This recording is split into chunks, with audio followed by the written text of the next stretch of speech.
बिल्कुल यही सारे समीकरण साधे भी जा रहे हैं। हिमांशु के पास कुछ और खबर है। जी हिमांशु, बोलिए हिमांशु।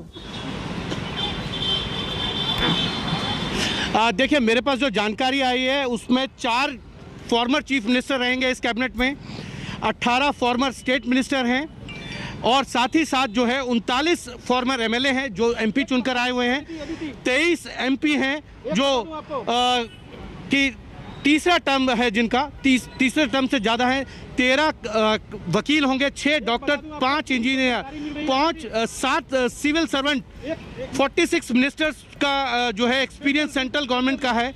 एवरेज एज जो है कैबिनेट की वो 58 ईयर है। 14 मिनिस्टर जो हैं वो 50 साल से नीचे एज के होंगे। 11 महिलाएं जो है वो मंत्री हैं इस काउंसिल में, जिसमें से 2 कैबिनेट हैं। कास्ट का रिप्रेजेंटेशन अगर देखें तो 5 माइनॉरिटीज मिनिस्टर्स, 1 मुस्लिम, 1 सिख, 2 बुद्धिस्ट, 1 क्रिश्चियंस, यानी कि कोई क्रिश्चियंस को भी यहाँ से जो है वो जगह दी जा रही है। 27 ओबीसी मिनिस्टर्स का जो है वो रिप्रेजेंटेशन होगा इस कैबिनेट में। 8 एसटी स्टूल जो है ट्राइबल्स मिनिस्टर होंगे और 12 जो है शेड्यूल कास्ट के मिनिस्टर होंगे, जिनमें 2 कैबिनेट रैंक होंगे। तो एक तरीके से ये कहा जाए कि जो बात मैं कह रहा था कि सोशल इंजीनियरिंग के साथ साथ प्रोफेशनल, टेक्नोक्रेट्स, ब्यूरोक्रेट्स और प्रशासनिक अनुभव वाले लोग और जिनके पास राजनीतिक अनुभव है, उन सबको समाहित किया गया है इस कैबिनेट के रिसफल के बाद। आपको दिखेगा जो मैंने आंकड़े आपको बताए हैं, वो आंकड़े आने वाले दिनों में इस कैबिनेट में आपको दिखेंगे। आज शाम के बाद ये कहा जा सकता है कि कास्ट कॉम्बिनेशन, राजनीतिक, चुनावी समीकरण, जातिगत समीकरण और साथ ही साथ प्रशासनिक अनुभव, यूथ और साथ में महिलाओं का रिप्रेजेंटेशन जो है वो बहुत ज्यादा हो रहा है इस कैबिनेट में। तो ये माना जा सकता है कि 2022 का जो 5 राज्यों के चुनाव हैं और उसके बाद साल के अंत में जो हिमाचल और गुजरात के चुनाव होने हैं, उसमें इन सब लोगों को देखा जाए तो एक चुनावी स्ट्रेटेजी के तहत और अनुभव के आधार पर और युवाओं को जो है वो जगह दी गई है इस कैबिनेट में, क्योंकि जो एज है कैबिनेट की वो 58 है और ऐसे जो मंत्री हैं जिनकी एज जो है 50 साल से कम है वो 14 मंत्री हैं, यानी कि एक यूथ रिप्रेजेंटेशन को भी दिया गया मौका। और साथ में मीनाक्षी, बड़ी बात ये कि आप देखिए कि अनुभव को भी दिया है, राजनीतिक अनुभव जिनके 3 टर्म से ज्यादा के भी मंत्री हैं इसके अंदर। 23 एमपी ऐसे जिनके 3 टर्म से ज्यादा सांसद हो गए हैं और 4 फॉर्मर चीफ मिनिस्टर्स को इस कैबिनेट में जगह दी गई है। 18 फॉर्मर स्टेट मिनिस्टर है जिनके पास अनुभव है सरकार के अंदर काम करने का।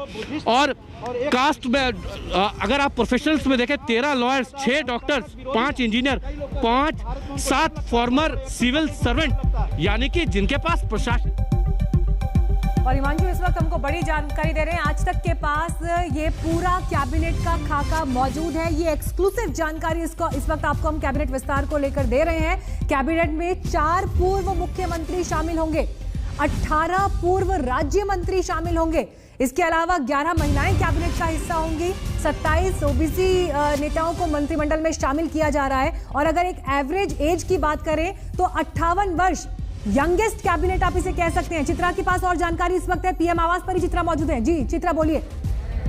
देखिए, ये काफिला मैं आपको दिखा रही हूँ। यहाँ पर राजनाथ सिंह, रक्षा मंत्री राजनाथ सिंह की ये गाड़ी है और इस गाड़ी से राजनाथ सिंह यहाँ पर निकल रहे हैं। और अगली गाड़ी देखिए, एक एक करके प्रधानमंत्री नरेंद्र मोदी से मुलाकात के बाद सभी लोग निकल रहे हैं। रक्षा मंत्री राजनाथ सिंह की गाड़ी आगे चली गई है और ये अब अगली गाड़ी आ रही है। मैं जल्दी से देखना चाहूंगी कि आखिर इसमें किसकी मौजूदगी है। आपको बता दें, एक तरफ कहा जा रहा है कि गृह मंत्री, मैं देख कर आपको बताती हूँ, यहाँ पर गृह मंत्री अमित शाह इसमें बैठे हुए हैं। आप देखिए, गृह मंत्री अमित शाह इस गाड़ी में मौजूद हैं और प्रधानमंत्री नरेंद्र मोदी के साथ लंबी चली इस मुलाकात के बाद अब गृह मंत्री अमित शाह भी यहाँ से जा रहे हैं। सबसे आगे रक्षा मंत्री राजनाथ सिंह की गाड़ी थी, गृह मंत्री अमित शाह निकल चुके हैं और अब ये तीसरी गाड़ी, ये गाड़ी फिलहाल खाली है। एक एक करके जितने भी लोग मुलाकात करने के लिए आए हुए थे प्रधानमंत्री नरेंद्र मोदी से, वो अब यहाँ से जाना शुरू हो चुके हैं। ये गाड़ियों का लंबा काफिला आपको दिखाई दे रहा है और अब जाहिर तौर पर सभी के चेहरे भी खिले हुए हैं, सभी को बधाइयों के संदेश भी आ रहे हैं। बहुत सारे आप देख पा रहे हैं एक एक करके ये गाड़ियों का काफिला है इस वक्त। और अब तस्वीर पूरी तरह से साफ हो चुकी है। अगली गाड़ी में ऐसा लग रहा है कि हरदीप सिंह पुरी साहब थे, उनके पास भी कई अहम जिम्मेदारी है यकीनन इन तमाम मंत्रियों के जरिए, छठी पार्टी के जरिए। और ये एक गाड़ी और आगे चली गई है, मैं देखकर बता पा रही हूँ। एक एक करके यहाँ दूसरी तरफ भी आप दिखाइए, अंदर से प्रधानमंत्री आवास से जो गाड़ियां निकल रही हैं, ये तमाम वो चेहरे जो अब तक सांसद थे लेकिन इन सभी को अब अहम जिम्मेदारी सौंपी जा रही है। आप देख पा रहे हैं गाड़ियों के इस काफिले के जरिए ही ये स्थिति स्पष्ट हो गई है कि मीटिंग खत्म हो गई, इन सभी को बधाई दे दी गई और अब अहम मंत्रालय संभालने की जिम्मेदारी के साथ ही अग्रिम शुभकामनाएं भेजने के साथ अब इन लोगों की विदाई कर दी गई है। एक एक करके ये तमाम गाड़ी आगे की ओर जाती हुई, हालांकि कोई बातचीत करने के लिए तैयार नहीं है। देखिए सुबह से ही हमने तमाम लोगों को फोन लगाया लेकिन चित्रा, इस बीच हमारे पास और बड़ी खबर आ रही है क्योंकि आज तक के पास इस कैबिनेट का पूरा खाका इस वक्त मौजूद है। हिमांशु